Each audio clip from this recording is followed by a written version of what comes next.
Hello students, welcome back to account classes. आज की इस वीडियो में हम अकाउंट्स के एक बहुत ही इंपॉर्टेंट टॉपिक को डिस्कस करने जा रहे हैं, अकाउंटिंग प्रिंसिपल्स। तो अकाउंटिंग प्रिंसिपल्स और एजम्पशंस एक ही बात होती है, कंसेप्ट। तो सबसे पहला है accounting principle, going concern concept. This principle says once a business is started will continue for indefinite period. एक बार जब बिजनेस को शुरू कर दिया जाता है तो वो इनडेफिनिट पीरियड तक चलता रहता है, ये प्रिंसिपल हमें कहता है। Going concern assumption says that business will continue for indefinite period. Business जो है इनडेफिनिट पीरियड के लिए चलेगा। There is no intention to close the business. Business की ये इंटेंशन नहीं होती कि हम बिजनेस को फ्यूचर में बंद करना है। ड्यू टू दिस एजम्पशन, इस एजम्पशन का क्या इफेक्ट होता है? That capital expenditure will give benefit for a long period. जितने भी कैपिटल एक्सपेंडिचर होते हैं उनका बेनिफिट लॉन्ग टाइम तक बिजनेस में रहता है। जैसे हमने कोई एसेट्स खरीदी तो वो लॉन्ग टाइम तक उनका बिजनेस में यूज रहेगा।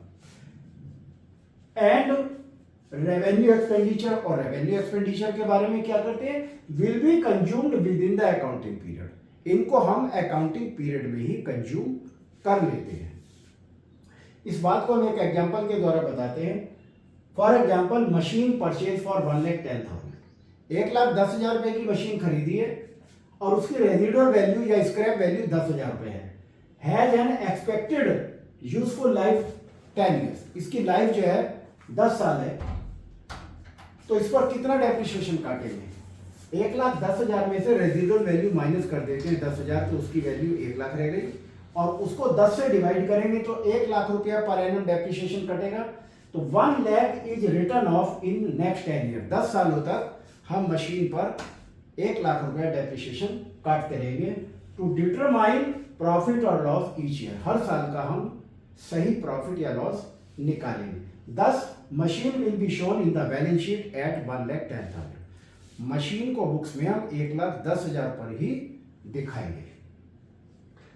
तो total cost of machine is treated as an expenses in the year of purchase. जिस मशीन को हमने खरीदा है उसका जो खर्च किया है वो एज एन एक्सपेंसेस नहीं मानते, उसको हम पूरा का पूरा एक्सपेंसेस में नहीं दिखाते, क्योंकि ये कैपिटल एक्सपेंडिचर है। तो कैपिटल एक्सपेंडिचर जितने भी होते हैं हम बैलेंस शीट की एसेट्स में दिखाते हैं। जो उसका डेप्रिसिएशन का पार्ट होता है वो प्रॉफिट एंड लॉस अकाउंट के डेबिट में दिखाते हैं। इस टॉपिक के ऊपर एक बहुत ही बढ़िया एमसीक्यू का क्वेश्चन बनता है।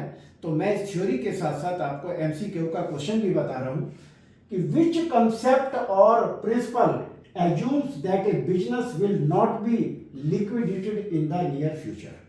कि बिजनेस फ्यूचर में बंद नहीं करना है, ये किस प्रिंसिपल को इंडिकेट कर रहा है? तो इसके 4 ऑप्शन है। पहला, money measurement concept. Money measure concept का तो हमें पता है कि जिस ट्रांजैक्शन में मनी का इन्वॉल्वमेंट है उसे ही दिखाएंगे, तो इसका तो इससे कोई लेना देना नहीं है। अकाउंटिंग पीरियड कंसेप्ट का मतलब है कि 12 महीने का पीरियड है, ये भी इसका आंसर नहीं है। गोइंग कंसर्न एजम्पशन, इसका सही आंसर है गोइंग कंसर्न एजम्पशन। और चौथा है कॉस्ट कंसेप्ट। कॉस्ट कंसेप्ट इसका आंसर नहीं है। तो इस क्वेश्चन का सही आंसर है गोइंग कंसर्न एजम्पशन। ये एमसीक्यू का क्वेश्चन इस प्रिंसिपल के ऊपर ये बनाया गया है। अक्सर ये एग्जाम में मिल जाता है। आप लोग इसको बहुत ध्यान से वीडियो को देखें, अंत तक देखें, ताकि आपको ये सारा कंसेप्ट क्लियर हो जाए। आपको हमारा वीडियो कैसा लगा आप लाइक करें, शेयर करें और सब्सक्राइब करें, ताकि हमारे लेटेस्ट अपडेट आप तक पहुंचते रहें। Thank you.